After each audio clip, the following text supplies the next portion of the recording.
ઓમ નમો નારાયણ, જય દ્વારકાધીશ। આજે આપણે છીએ ઓડિશામાં। ઓડિશામાં કોણાર્કનું સૂર્ય મંદિર આવેલું છે, તેના વિશે થોડીક ઐતિહાસિક માહિતી મેળવી આપીએ। કોણાર્કનું સૂર્ય મંદિર એ ભારતના ઓડિશા રાજ્યના પુરી જિલ્લામાં આવેલું છે। એ એક અત્યંત પ્રખ્યાત અને ઐતિહાસિક મંદિર છે। આ મંદિર તેની અદ્ભુત સ્થાપત્ય કલા અને શિલ્પકળા માટે સમગ્ર વિશ્વમાં જાણીતું છે। આ મંદિર વિશેની મહત્ત્વની માહિતી થોડીક આ મુજબ છે, એ આપણે જોઈએ।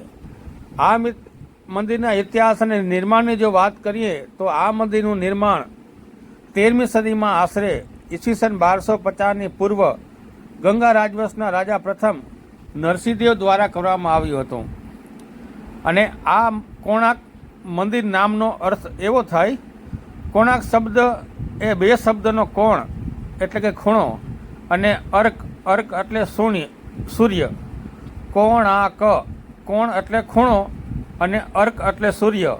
આ બંને શબ્દ મળ્યા એટલે એનો અર્થ થયો સૂર્યનો ખૂણો। આનો અર્થ એવો થાય છે કે સૂર્યનો ખૂણો। કોણાર્ક શબ્દનો આખો અર્થ થાય સૂર્યનો ખૂણો। અને આ ભવ્ય રથના આકારનો બન્યો છે અને એની રચના કેવી છે એના વિશે જો જાણીએ તો આ આખું મંદિર એક વિશાળ રથના આકારનું બનાવવામાં આવ્યું છે, જેને સૂર્ય ભગવાનનું વાહન પણ માનવામાં આવે છે। અને જો એના પૈડા ચક્ર, આ મંદિરના રથમાં જે ચક્ર લાગે છે એના વિશે જો વાત કરીએ તો આ રથને 24 વિશાળ પૈડા અને બંને બાજુ 12 પૈડા આવેલા છે। આ મંદિરમાં બે સાઈડમાં 12 પૈડા આવેલા છે। આ પૈડા માત્ર સુંદર કોતરણી નહીં, પરંતુ સદયાલ સૂર્ય ઘડિયાળ એનું પણ કામ કરે છે। ઘડિયાળ તરીકે પણ આ કામ કરે છે। આ પૈડા માથે સૂરજનો પડછાયો પડે અને એ પડછાયા ઉપરથી તમે નક્કી કરી શકો કે કેટલા વાગ્યા હશે। સાચો સમય જાણવા માટે ત્યારે પણ રાજા અને એમના દીવાનો અને સભાખંડોમાં ત્યારે આ પૈડાનો ઉપયોગ થતો હતો। અને જો ઘોડાની વાત કરીએ તો આ રથને ખેંચવા માટે 7 ઘોડા કંડારવામાં આવ્યા છે, જે અઠવાડિયાના 7 દિવસનું પ્રતીક છે। અને વર્લ્ડ હેરિટેજની જો વાત કરીએ તો આ મંદિરનું ઐતિહાસિક અને સાંસ્કૃતિક મહત્ત્વ જોઈ અને યુનેસ્કો હેરિટેજ દ્વારા 1984માં તેને વર્લ્ડ હેરિટેજ સાઇટ તરીકે વિશ્વતિક વિરાસત જાહેર કરવામાં આવ્યું હતું।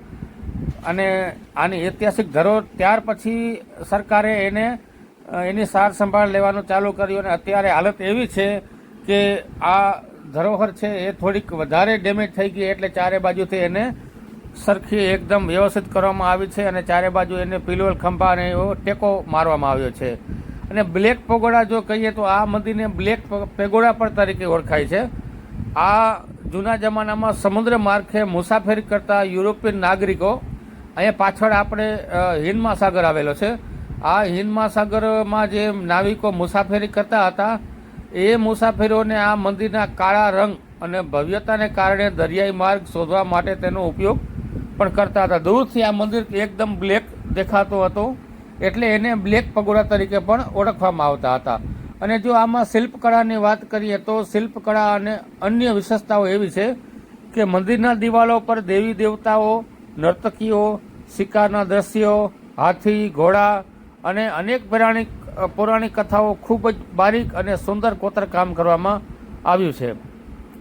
અને જો ભારતીય ચલણ 10 રૂપિયાની નવી નોટ પર કોણાર્કના સૂર્ય મંદિરનું પ્રખ્યાત ચક્ર પૈડાનું ચિત્ર પણ છાપવામાં આવ્યું છે। એ ભારત સરકારે ખૂબ એક સુંદર કામ કર્યું છે કે આપણી જેટલી જૂની ધરોહર છે એ ધરોહરને નોટ દ્વારા હરેક માણસના ખીચા સુધી પહોંચાડ્યું અને દરેક માણસ જ્યારે એ નોટનો ઉપયોગ કરે ત્યારે એને આપણી ધરોહર શું છે, 10ની નોટમાં છે, 50ની નોટમાં હમ્પીનું છે, 1 નોટમાં આપણે અજંતા એલોરાની ગુફા છે। તો આવી જે આપણી ઐતિહાસિક ધરોહર છે એ સરકારે એની સારી નોંધ લીધી છે અને દરેકને એ વાતનો ખ્યાલ આવે એ માટે એને નોટમાં છાપણી કરી છે। આ મંદિર પ્રાચીન ભારતના વૈજ્ઞાનિક, ખગોળશાસ્ત્ર અને સ્થાપત્ય કલાનું એક ઉત્કૃષ્ટ ઉદાહરણ છે। તમે ક્યારે સૂર્ય મંદિરના ઘડિયાળ વિશે અન્ય કોઈ બાબત વિશે વિગતવાર માહિતી જોઈ છે? આપણા ભારતમાં આમ તો 3 સૂર્ય મંદિર ખૂબ પ્રખ્યાત છે। એક આ આપણે કોણાર્કનું સૂર્ય મંદિર, એક મોઢેરાનું સૂર્ય મંદિર અને એક ગુજરાતમાં આવેલું છે આપણા ભાણવડ તાલુકામાં, દેવભૂમિ દ્વારકા જિલ્લાના ભાણવડ તાલુકામાં પણ એક ખૂબ સરસ સૂર્ય મંદિર આવેલું છે. એના વિશે પણ આપણે માહિતી થોડીક ભેગી કરશું અને એક એનો વિડીયો પણ બનાવશું, જેથી કરીને બધા મિત્રોને એ મંદિર વિશે પણ થોડીક માહિતી મળે. એ મંદિર ભાણવડ તાલુકામાં જ આવેલું છે, ગોપની બાજુમાં એક ગામ છે ત્યાં. તો એના વિશે પણ આપણે માહિતી લેશું. સૂર્ય મંદિર, અને જો આપ આ કોણાર્ક સૂર્ય મંદિર આવતા હોય તો અહીંયા આવવું અત્યંત સહેલું છે. આપ ભુવનેશ્વર સાઈડથી આવો તો ટ્રેન મારફત આવી શકાય. અને જગન્નાથપુરી વિશ્વવિખ્યાત જે 4 ધામમાં આવેલું ભગવાન એક દ્વારકાધીશ અને જગન્નાથજીનું જે મંદિર કહેવામાં આવે છે, એ પુરીથી ખાલી 50 કિલોમીટરના અંતરે આ કોણાર્ક સૂર્ય મંદિર આવેલું છે.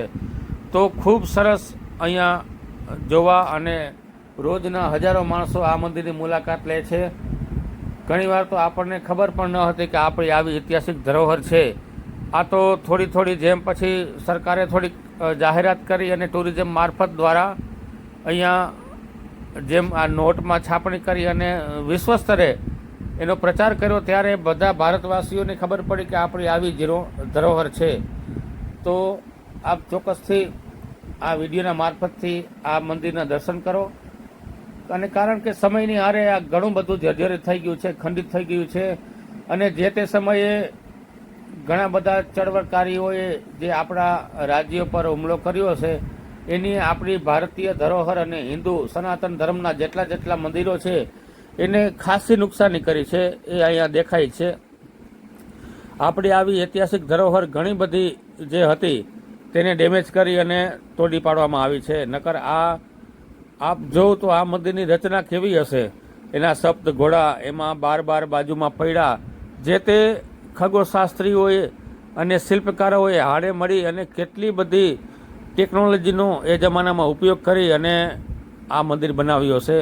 આનું શિખરની રચના કઈ બાજુથી 12 પૈડામાં જે સૂરજના પ્રકાશ પડે ત્યારે અલગ અલગ ટાઈમ, તિથિ, તોરણ બધું વિશેષ એટલું ધ્યાન દઈ અને બનાવવામાં આવ્યું છે કે માણસને ત્યારે ખગોળશાસ્ત્રનો ઉપયોગ કરવો હોય તો આ ખાલી પૈડામાં જોઈ લે ને તો એને બધી ટાઈમ ટેબલની વાર ચોઘડિયાની ખબર પડી જતી હતી.